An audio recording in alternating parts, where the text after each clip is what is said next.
کہا حضور وہ کون سے؟ تو فرمانے لگے نبی پاک نے کچھ لوگ بتائے ہیں، ان کے پاس نہیں بیٹھنا۔ کون سے؟ مصطفیٰ کریم نے فرمایا یحبون الدنیا وینسون الآخرہ، جو دنیا کو سے پیار کرنے لگے اور آخرت کو بھول جائیں۔ امام صاحب فرماتے ہیں ان سے دور رہنا، دل کالا ہو جائے گا۔ یحبون المال وینسون الحساب، وہ جو نبی پاک نے فرمایا نا کچھ لوگ آئیں گے جو مال سے تو پیار کریں گے پر اس کے حساب کو بھول جائیں گے، ان سے بچنا۔ فرمایا یحبون القصور وینسون المقبرہ، جو مکانوں سے تو پیار کریں گے پر اپنی قبروں کو بھول جائیں گے۔ اور فرمایا ان لوگوں سے بھی بچ کے رہنا، ان سے بھی پرہیز کرنا کہ جو لوگ یحبون الخلق وینسون الخالق، جو لوگ مخلوق سے تو پیار کریں گے، بندوں سے بڑا پیار کریں گے لیکن اپنے رب کو بھول جائیں گے، ان لوگوں سے بھی بچیں۔ ایسے لوگوں سے نبی پاک صلی اللہ علیہ وسلم نے نشاندہی کی، ان سے بچیں۔ تعلقات میں خلوص ہوتا ہے، جب کوئی آپ کی غربت سے پیار کرتا ہے تو وہ آپ کا اصل دوست ہوتا ہے۔ جب وہ آپ کی تنہائیوں سے، آزمائشوں سے پیار کرتا ہے تو اس کا آپ کے ساتھ رشتہ خالص ہوتا ہے۔ جو آدمی دولت کو دیکھ کر پیار کرے اور دولت کو دیکھ کر آپ کے ساتھ وابستگی کا اظہار کرے تو اس شخص کا پیار سیدھا سیدھا، میرے رسول پاک سید عالم صلی اللہ علیہ وسلم نے ہمیں استغنا کا حکم دیا ہے، بے نیازی کا۔ یہ دنیا داری میں الجھنا، دنیا کے بن کے جینا، دنیا کے ہو کے رہنا، آپ یقین کریں سارے رشتے، میں نے سعودی عرب میں پیر دیکھے، پیر مریدوں کی لسٹیں لے کے جاتے، ان کو ٹیلی فون ہوتا ہے تمہارے پیر صاحب آ گئے ہیں، تم بھی پہنچ جاؤ، ٹھنڈی بوتلیں لے آنا آتی دفعہ۔ وہاں وزن اٹھایا نہیں جاتا واپسی پہ۔ ہمارے کئی سنگی ناراض ہو گئے، حضرت آپ آتے ہیں تو آپ بتاتے نہیں، تو میں کہتا ہوں یہاں بھی یہی کام کرنا ہے، ہم تو اپنے گناہوں کی معافی لینے آئے، تو ہم جس کام آئے ہمیں کرنے دو، کیوں الجھاتے ہو؟ وہاں جا کے بھی جہاں خالصتاً انسان کا رجوع اللہ کا وقت ہے، وہاں بھی وہی حالات پیدا ہو گئے، ہر طرف دنیا داری۔ اور یہ پیروں کی بات کرتا ہوں تو آپ بڑے مسکراتے ہیں، میں نے بڑے بڑے مفت خورے دیکھے ہیں، بڑے بڑے، یہ ہر طبقے میں ہوتے ہیں، ہر طبقے میں۔ ایک صاحب مجھے ایئرپورٹ پہ ملے، کہنے لگے جی کتنے دن رہا ہوں، ماشاءاللہ ایک دن بھی روٹی جیب سے نہیں کھائی۔ میں نے کہا بڑے کامیاب ہو کے آ رہے ہیں آپ، یہ تو بات باعث فخر ہے، جا کے کسی اخبار میں فوٹو چھپاؤ۔ کہنے لگے جی بڑے دوست، بڑے سنگی، بڑے بد، کوئی ادھر سے کوئی چیز لے کے آ رہا ہے ادھر سے۔ تو میں نے کہا یہ کوئی فخر والی بات ہے، کوئی بتانے والی بات ہے؟ تلہ کی بڑا ہے جی، یہ مفت خوری کا مزاج، اور توجہ رکھنا کہ اب اس سے مجھے کیا مل سکتا ہے، اور اگر کوئی نہیں لے کے آیا واپس گیا تو شکوہ کرنا، دیکھو چل کے آ گیا، اس کو خبر ہی نہیں کہ جاتے دفعہ چلو بندہ 6 بوتلیں لے جائے، کیا فرق پڑتا ہے؟ یہ کمزور ذیل ہے، یہ دنیا داری ہے، یہ نفس پرستی ہے، یہ پیسے کی غلامی ہے۔ میرے نبی پاک صلی اللہ علیہ وسلم نے فرمایا جو رب کے بندے ہوں گے ان کے قیامت کے دن چہرے چمک رہے ہوں گے۔ تو یا رسول اللہ صلی اللہ علیہ وسلم اس کے علاوہ بھی کچھ بندے ہیں؟ فرمایا لعن عبد الدنیا وعبد الدرہم، فرمایا کچھ دنیا کے بندے ہیں، کچھ درہم کے بندے ہیں، ترجمہ یوں کر لو کچھ ڈالروں کے بندے ہیں۔ یہ حدیث مشکات میں موجود ہے، ڈالر کے، ریال کے، لاکھ کے، کروڑ کے بندے۔ حضور وہ کون ہے؟ فرمایا لعن عبد الدنیا وعبد الدرہم، جو دنیا کا اور دولت کا بندہ بنے وہ لعنتی ہے، ملعون ہے۔ یہ خدا کا بندہ رہا ہی نہیں، یہ پیسوں کا بندہ بن گیا ہے، دولت کا بندہ بن گیا ہے، اس کا معیار بدل گیا ہے۔ حضرت سالم بن عبداللہ بن عمر، حضرت عمر فاروق کے پوتے تھے، کعبے کا طواف کر رہے تھے، طواف مکمل ہوا، 8واں استلام کر کے مقام ابراہیم کے پاس نماز پڑھنے لگے تو خلیفہ وقت کا آ گیا، گورنر۔ السلام علیکم کے بعد اس نے فوراً بات چھیڑی، کہنے لگا حضور کوئی حکم ہو تو بتائیے گا۔ تو آپ کہنے لگے تو بڑا ہی بیوقوف ہے یار، تجھے کس نے گورنر بنایا؟ بڑا تو بیوقوف ہے، تجھے تو سلیقہ ہی نہیں بات کرنے کا۔ حضور کیا ہوا؟ فرمانے لگے خدا کے گھر میں آ کے اور کعبے کے سامنے کھڑے ہو کے میں بندوں سے سوال کروں، یہاں آ کے بھی بندوں سے مانگوں، تو بڑا ہی بیوقوف ہے۔ سامنے اس کا گھر ہے، سامنے اس کا گھر ہے بیت اللہ اور حجر اسود اور مقام ابراہیم اور مقام ملتزم، اور یہاں بھی میں بندوں سے مانگوں؟ کہتا ہے مجھے بھی کبھی کسی نے ڈانٹا نہیں تھا، میرے بھی پیروں تک پسینہ نکل گیا، تو میں مسجد الحرام سے باہر نکل کے، یوں سمجھ لیں کہ جب لوگ باب عبدالعزیز سے یا باب فہد سے باہر آ جاتے کہتے ہیں باہر نکل کے نا میں کھڑا ہو گیا، میں نے کہا چلو فارغ ہو کے آتے ہیں تو بات کرتا ہوں۔ حضرت فارغ ہو کے آئے تو میں نے کہا حضور اب تو بیت اللہ سامنے نہیں، اب بھی کوئی سوال کرے؟ تو فرمانے لگے اچھا ضروری ہے؟ کہا حضور ضروری ہے۔ تو فرمانے لگے چل پہلے بتا تجھ سے دین مانگوں کہ دنیا مانگوں، بول۔ تو کہنے لگا حضور میرے پاس تو دنیا ہی ہے، دین تو آپ کے پاس ہے۔ جب یہ جواب دیا تو حضرت سالم چلنے لگے اور چلتے چلتے فرمانے لگے جا اپنا کام کر، دنیا تو میں نے اس سے کبھی نہیں مانگی جس نے دنیا بنائی ہے، میں نے اس سے نہیں کبھی مانگی، تو تو کیا حیثیت رکھتا ہے؟ میں نے تو اس سے بھی جب بھی مانگا ہے یا اس کا قرب مانگا ہے یا اس کے رسول کی غلامی مانگی ہے، تو اس سے نہیں مانگتا جس نے بنائی ہے، تو کیا دے سکتا ہے؟ تیری کیا حیثیت ہے؟ تو بھائی ان لوگوں نے قریب پھٹکنے نہیں دیا، ان کے قریب یہ چیز آئی نہیں، بے نیاز لوگ تھے، توجہ ہی نہیں تھی۔ حضرت محبوب سبحانی غوث اعظم شیخ عبد القادر جیلانی رضی اللہ تعالیٰ عنہ، آپ ایک کاروبار بھی کرتے تھے، تو آپ کا کچھ مال آ رہا تھا جہاز کے ذریعے، ایک بندے نے خبر دی کان میں حضور جہاز ڈوب گیا، فرمانے لگے الحمدللہ الحمدللہ۔ ڈوب گیا جناب، یہاں جہاز ڈوب جائے تو بندہ بھی ڈوب جاتا ہے۔ کہتے ہیں صاحب انتقال کر گئے، 10 لاکھ کا نقصان ہو گیا تھا، مال ڈوب گیا پورا جہاز ہی، فرمایا الحمدللہ، اور تم نے جلدی کی خبر دینے میں سبق پڑھا رہا تھا، کیوں مجھے دخل اندازی دی تم نے میرے کام میں، کیوں دخل اندازی کی؟ سب الحمدللہ۔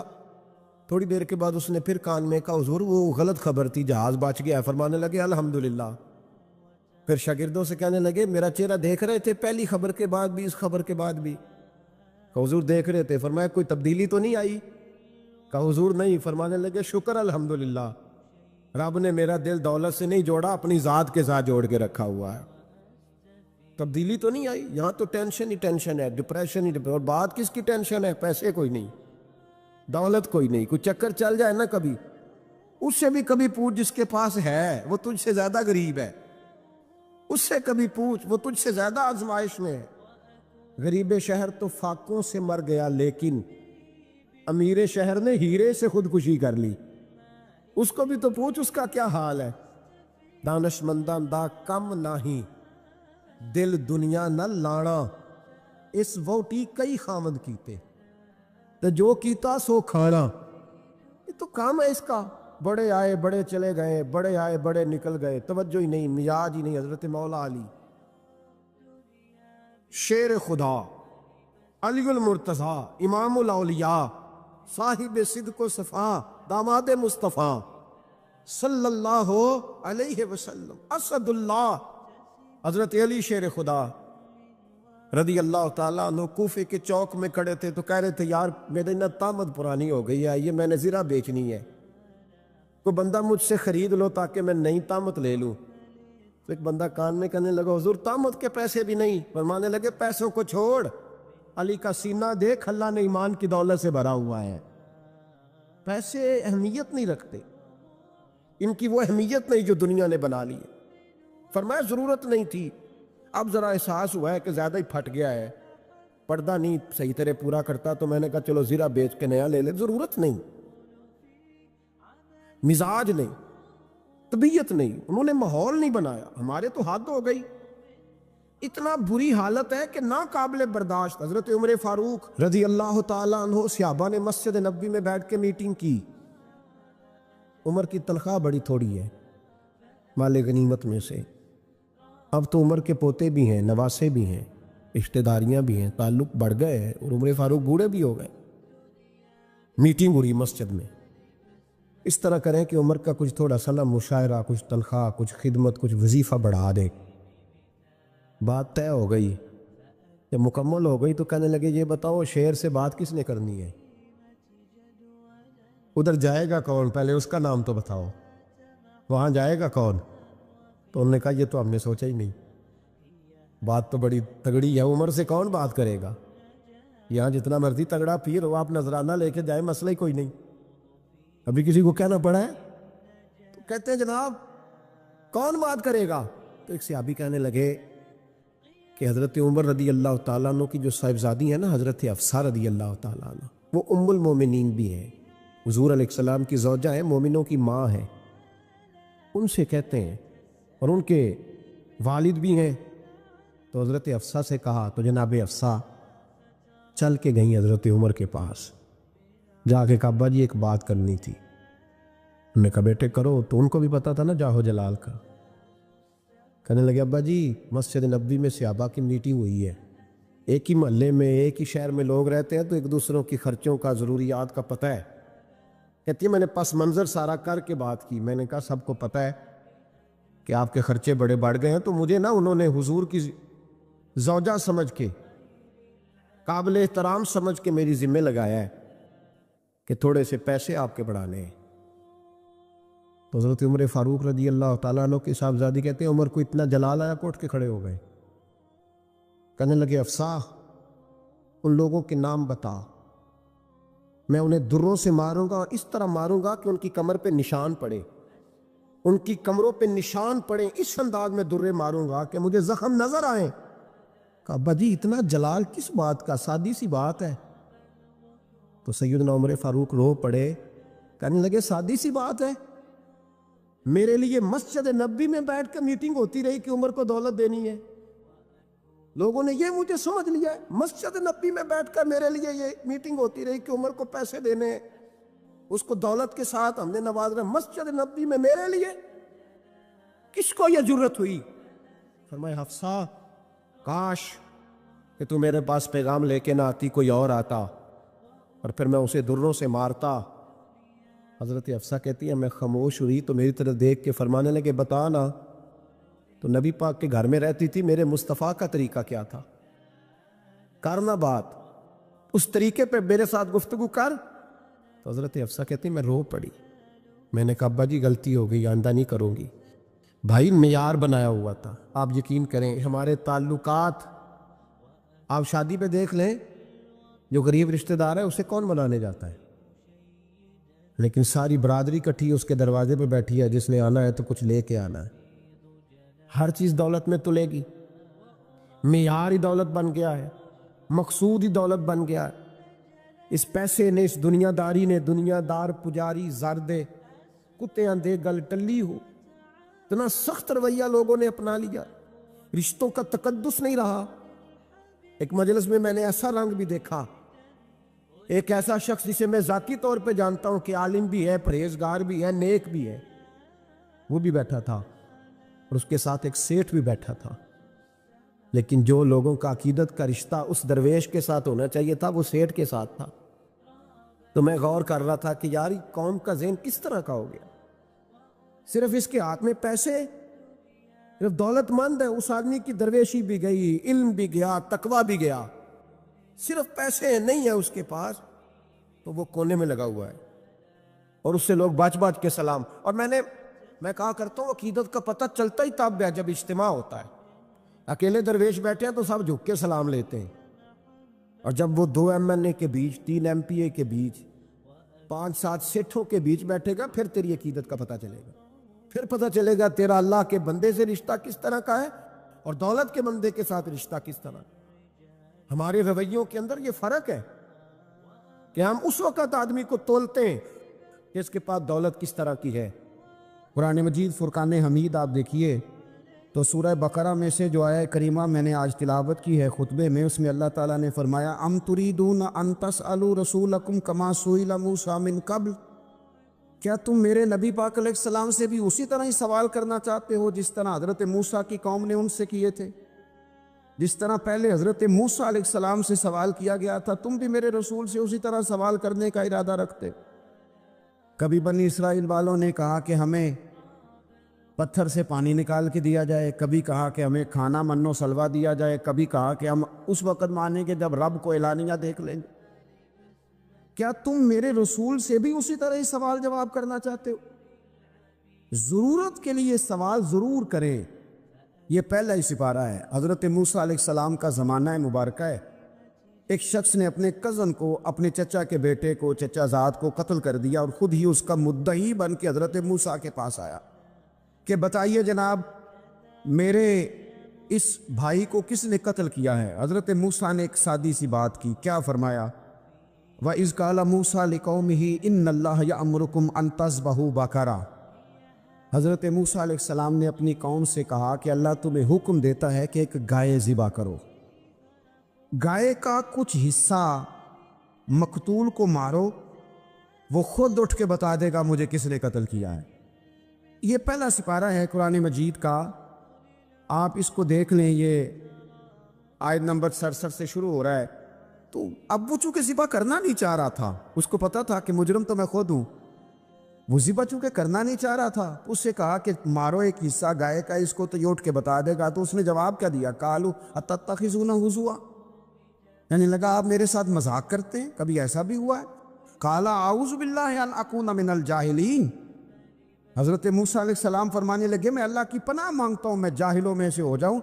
ہر وقت مذاق کرتے رہنا یہ تو جاہلوں کا طریقہ ہے۔ کن کا ہے؟ حضرت موسیٰ نے کہا ہے، قرآن پاک ہے۔ ہر وقت مذاق کرتے رہنا، خوش طبعی اور چیز ہے، مسکراتے رہنا، لیکن کسی کا مذاق ہر وقت اڑاتے رہنا کن کا طریقہ ہے؟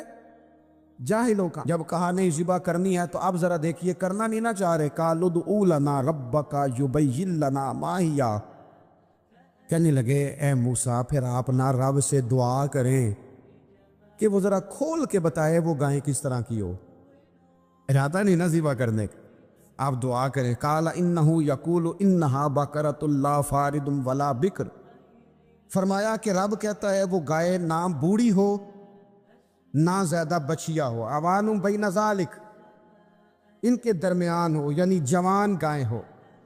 فافعلوا ما تؤمرون، کرو جس کا تمہیں حکم دیا جا رہا ہے۔ قالوا ادع لنا ربک یبین لنا ما لونھا، لو اگلی بات سن لو، کہنے لگے آپ دعا کریں رب سے کہ وہ کھول کے بتائے اس کا رنگ کس طرح کا ہو، رنگ بتائیں کس طرح کا ہو۔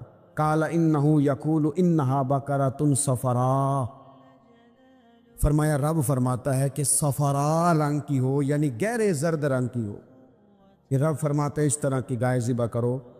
فاقع لونھا تسر الناظرین، اور جب کوئی اسے دیکھے تو اسے اچھا بھی لگے، آنکھوں کو اچھی لگے وہ گائے، اس طرح کی گائیں ذبح کرو۔ لو اتنی باتیں بتا دی۔ قالوا ادع لنا ربک یبین لنا ما ہی، کہنے لگے نہیں آپ پھر دعا کریں اللہ ذرا کھول کے بتائے گائیں کس طرح کی ہو۔ ان البقرہ تشابہ علینا، ہمیں ذرا گائیں پر شبہ پڑ گیا ہے کس طرح کی ذبح کرنی چاہیے۔ وَإِنَّا انشاءاللہ لمہتدون، اگر اللہ نے چاہا تو ضرور ہم ہدایت پا جائیں گے۔ پھر اللہ تعالیٰ نے فرمایا کہ قال انہ یقول انہا بقرۃ لا ذلول تثیر الارض، گائیں اس طرح کی ہو کہ وہ کبھی کھیتی میں نہ چلائی گئی ہو، یعنی اس کو کبھی کام نہ اس سے لیا گیا ہو۔ بیل کو لوگ لگاتے تھے نا، جو کام آج ٹریکٹر سے لیا جاتا ہے وہ گائے بیل سے لیا جاتا تھا، تو وہ کھیتی باڑی کے کام نہ اس کو لگایا گیا ہو، ولا تسقی الحرث، اور نہ اس سے پانی نکالا گیا ہو، نہ کھیت چلانے ہل چلانے میں لگائی گئی ہو، اور وہ جو کنواں ہوتا تھا جس کے گرد گائیں گھومتی تھی، تو کہا وہ بھی کام اس نے نہ کیا ہو گائے نے۔ مسلمۃ لا شیۃ فیہا، وہ ہر عیب سے پاک ہونی چاہیے۔ قالوا الآن جئت بالحق، اب کہنے لگے اب آپ صحیح بات لے کے آئے ہیں، اب سوال ختم ہو گئے نا، کہنے لگے اب آپ بات فذبحوہا، انہوں نے ذبح کر دی، وما کادوا یفعلون، پر ایسا کرتے نظر آتے، لگتا نہیں تھا کریں گے ذبح پر ذبح۔ اچھا یہ گائیں پھر ملی کیسے؟ امام خازم کہتے ہیں کہ ایک نیک آدمی تھا، اس کا آخری وقت آ گیا تو اس کے پاس جو کل جمع پونجی تھی وہ ایک بچیا تھی، گائیں کی بچی، بچیا ویڑی، اس کے پاس وہ ایک بچیا تھی صرف۔ تو اس نے اس طرح کیا کہ اس کی گردن پر ایک مہر لگائی، اللہ کے نام پر بطور امانت اس نے اس کو جنگل میں چھوڑا، کہ یا اللہ میرا بیٹا ایک ہی ہے وہ بھی چھوٹا ہے، اس کی حفاظت کرنا اور میرے بیٹے کو پہنچا دینا۔ بچہ بالغ ہو گیا، اس کی ماں نے کہا بیٹا جو امانتیں رب کے پاس رکھوائی جائیں نا ان میں خیانتیں نہیں ہوا کرتی، جا جا کے جنگل میں آواز دے تیری گائے واپس آ جائے گی۔ اس نے جا کے جنگل میں آواز دی کہ وہ جو میرے باپ نے امانت رکھوائی تھی وہ کدھر ہے؟ وہ نشان لگی ہوئی گائیں دوڑتی ہوئی اس کے پاس آئی۔ واللہ خیر الرازقین، جب رب بندوبست کرے جب اللہ بندوبست کرے تو پھر معاملہ اور ہوتا ہے۔ وہ گائے آ گئی، اب اس نے کیا کیا اس نوجوان نے کہ وہ گائے گھر لایا، ماں سے آ کے کہا کہ اماں یہ تو اللہ نے فضل کر دیا۔ ماں کہنے لگی پتر حالات ہمارے خراب ہیں، منڈی میں لے جا اسے بیچ دے، لیکن سودا میری مرضی کے بغیر طے نہ کرنا۔ کس کی مرضی کے بغیر؟ کس کی؟ اماں کی مرضی۔ اور سنو یار، تھے کچھ لوگ جن کو لوگوں نے تانے بھی دیے کہ تم ماں کے پیچھے لگ گیا ہے، لوگوں نے بڑا کچھ کہا، پر جو ماں کی مرضی پہ لگے ناکام نہیں ہوتے زندگی میں۔ یہ دیکھو ماں کی مرضی پہ لگا، اس کی قیمت کتنی تھی گائے کی؟ بڑی مہنگی تھی، پر 3 دینار کی تھی۔ منڈی میں لے گیا، 3 دینار اس کی قیمت لگ گئی۔ تو ماں نے کہا تھا میری مرضی کے بغیر سودا نہ کرنا۔ اب بچے تو نہیں نا مانتے، اماں کو کیا پتا باہر بزنس کیا ہے، لین دین کیا ہے، پر ماں نے کہا تھا میری مرضی۔ بندہ دے رہا ہے اسے 3 دینار، اس نے کہا جی میں نے طے تب کرنا ہے، ڈن تب کرنا ہے، پہلے اماں سے پوچھنا ہے۔ گھر جا کے اماں سے پوچھا، اماں کہنے لگی دے دے۔ واپس آیا تو اس نے کہا کہ میں 6 دینار دیتا ہوں پر میری شرط ہے، ماں سے نہیں پوچھنا۔ اس نے کہا تو 12 بھی دے، ڈن تب بھی ہونا ہے جب اماں نے کہنا ہے۔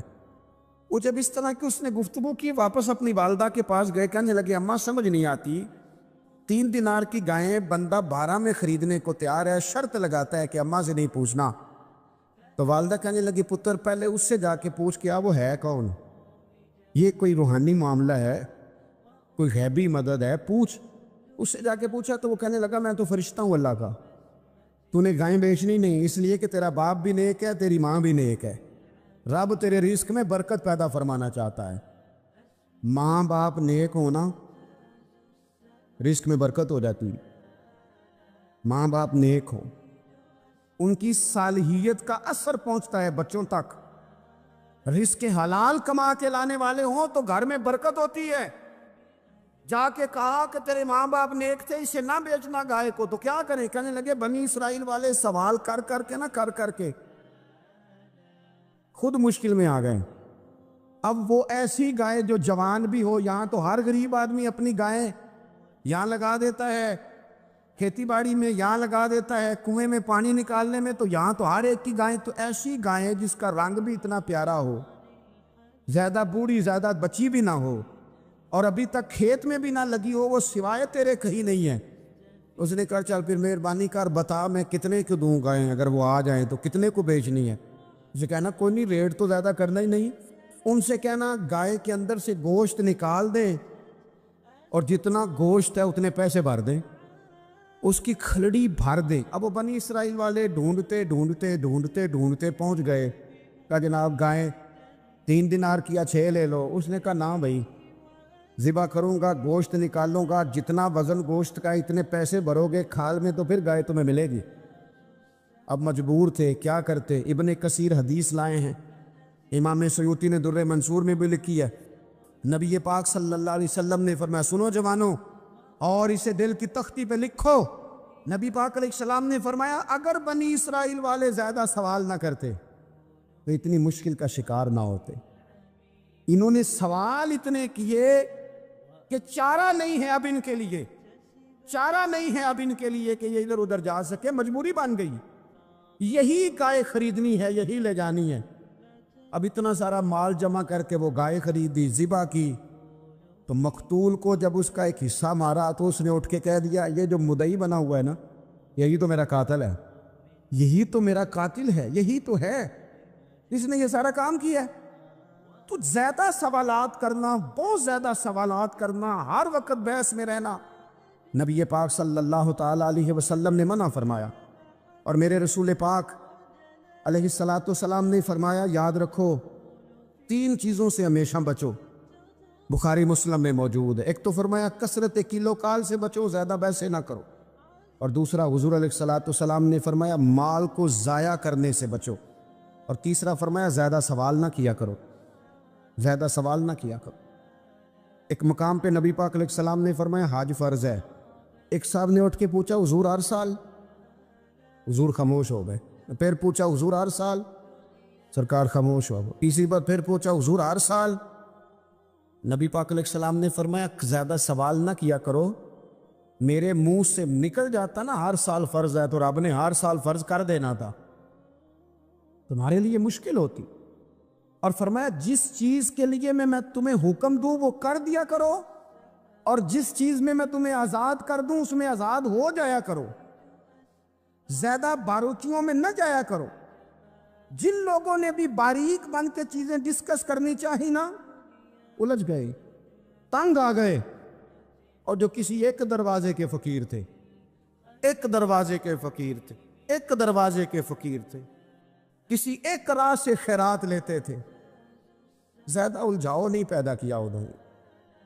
میں کہہ چکا ہوں علم حاصل کرنے کے لیے سوال ضرور کریں، لیکن بحث کے لیے اور الجھاؤ پیدا کرنے کے لیے، نئی سے نئی راہ تلاش کرنے کے لیے، یہ بات درست نہیں ہے. بلکہ بخاری مسلم میں ایک حدیث ہے جس کو پڑھ کے انسان بار بار سوچنے پہ مجبور ہو جاتا ہے کہ اس طرح بھی ہوتا ہے. حضرت انس بن مالک رضی اللہ تعالیٰ عنہ ارشاد فرماتے ہیں، ہم سب حضور کی بارگاہ میں بیٹھے تھے، بخاری مسلم ہے. نبی پاک علیہ السلام تشریف فرما تھے. حضور کی عادت مبارکہ تھی، جہاں موقع آیا حضور بیٹھ گئے. حضور زمین پہ جلوہ فراز تھے. صحابہ کرام نے سوال پوچھنے شروع کیے، سوال پوچھنے شروع کیے، یہ بھی بتائیں، یہ بھی بتائیں. کچھ نوجوان تھے، انہوں نے کچھ سوالات شروع کیے. انہوں نے بہت زیادہ سوالات کیے کثرت سے. تو حضرت انس بن مالک رضی اللہ تعالیٰ عنہ فرماتے ہیں بہت سوالات. جب زیادہ سوال ہو گئے نا، اللہ کے رسول صلی اللہ علیہ وسلم اٹھ کے نا ممبر پہ بیٹھ گئے. فرمایا پوچھو جو تمہارا جی چاہتا ہے میں بتاؤں گا، پوچھو، کرو سوال کرو. ایک شخص نے اٹھ کے عرض کی، یا رسول اللہ میرا باپ کون ہے؟ فرمایا حذیفہ. دو لوگ اور اٹھے، یا رسول اللہ ہمیں لوگ تانے دیتے ہمارا باپ. فرمایا تمہارا باپ وہی ہے جس کی طرف تم منسوب ہو، اسی باپ کی جائز اولاد ہو. ایک بندہ اور اٹھا، اس کا لہجہ بھی کچھ اس طرح کا تھا. کہنے لگا حضور میں جنت میں جاؤں گا کہ جہنم میں؟ کئی دفعہ نا چیزیں راز میں رہیں تو وہ ٹھیک رہتی ہے، لیکن جن کو راز کھولنے کا شوق ہو ان کے اپنے بھی کھل جایا کرتے، ان کے کھل جاتے ہیں، پھر وہ تکلیف میں آتے ہیں. یاد رکھیں، حضور میں جنت میں جاؤں گا کہ جہنم میں؟ حضرت انس بن مالک کہتے ہیں کریم بولے، مور لگنے لگی، ہم کانپنے لگے. حضور نے فرمایا تو جہنم میں جائے گا، دوزخی ہے تو. بس جب وہ سناٹا چھا گیا، اب ڈر تھا کہ کچھ اور باتیں نہ. یہ کثرت سوالات کی وجہ سے حضور ناراض ہو گئے. کہتے ہیں فٹافٹ حضرت عمر اٹھے، فٹافٹ، اور کوئی معافی نہیں مانگی، کوئی بات نہیں کی. جناب عمر تھے نا، آئے عمر تیرے جملوں پہ مر جاؤں. ان راہوں پہ قربان جہاں سے عمر چلتے تھے. ہر حکمران تیری بات کرتا ہے، پر عمر تیرے ایک ایک فیصلے پہ میری اولادیں قربان. ایسا بھی شخص کوئی پلٹ کے دنیا میں آئے گا جیسا خطاب کے گھر عمر پیدا ہوا. حضرت فاروق اعظم اٹھے، یوں ہاتھ باندھے، رو پڑے، کہنے لگے نہ حضور نہ، رضیت باللہ ربا وبالاسلام دینا وبسیدنا ومولانا محمد نبیا ورسولا. حضور ہم بڑے راضی ہیں کہ اللہ ہمارا رب ہے، سونیا بڑے راضی ہیں کہ دین ہمارا اسلام ہے. یا رسول اللہ ہم بڑے راضی ہیں کہ اللہ نے آپ کو ہمارا نبی بنا کے بھیجا ہے. حضور بڑے یوں ہاتھ باندھے، نہ ساڈا بولیا چولیا معاف کری، غلطی ہو گئی حضور جوانوں سے. نہیں ایسا حضور، نہ اس سے زیادہ کوئی پردہ نہ کھول جائے کہ رضیت باللہ ربا وبالاسلام دینا وبسیدنا ومولانا محمد نبیا ورسولا. اور ضرورت کے لیے سوال ضرور پوچھا جائے، حضور پسند کرتے تھے، لیکن بحث میں الجھ جانا، ہر وقت دین کو تختہ مشق بنا لینا، ہر وقت. میرا دل تڑپتا ہے، کبھی کبھی سوچتا ہوں یہ میرے نبی پاک کا دین ہے، کیا یہ صرف دنیا میں بحث کے لیے آیا؟ جس کو چار لفظ آئے اس نے میرے حضور کے دین کو ذریعہ بحث بنا لیا. صبح بھی بحثیں، شام بھی بحثیں. کریم محبوب علیہ السلام نے جو طائف میں روڑے کھائے تھے وہ اس لیے کہ امت بیٹھ کے بحثیں کرے. اس لیے امام علی مقام نے سارا گھرانہ کربلا میں دے دیا کہ تم بحثیں کرو. عمل کب کریں گے؟ کرو بحث، صبح بھی کرو، ہر بندہ کرے، مولوی بھی کرے، مفتی بھی کرے، مناظر بھی کرے. اور چلو علماء تو کبھی اعلاء کلمت الحق کے لیے کوئی گفتگو کر بھی لے. ہر چوک چوراہے میں بحث، ہر جگہ مناظرہ. خدا را بلا ضرورت تو چھوڑ دے، بلا وجہ تو چھوڑ دے، کبھی تو مان کر چلنے کا مزاج بنا لے، کبھی تو قبول کر لے۔ یا رسول اللہ رضیت باللہ ربا وبالاسلام دینا وبسیدنا ومولانا محمد نبی و رسولا۔ حضور بڑے راضی ہیں کہ اللہ ہمارا رب ہے، اسلام ہمارا دین ہے، آپ ہمارے نبی ہیں۔ حضور ہم بڑے ہی راضی ہیں، ہم پر کرم نوازی ہو جائے۔ حضور نے فرمایا عمر بیٹھ جا، اللہ تیرے اوپر رحم فرمائے۔ عمر بیٹھ جانا، رب تیرے اوپر رحم فرمائے۔ اور پھر فرمایا عمر یہ رب نے تجھے ہی توفیق دی ہے، یہ تجھے توفیق ملی ہے، تو اتنی زیادہ بحثیں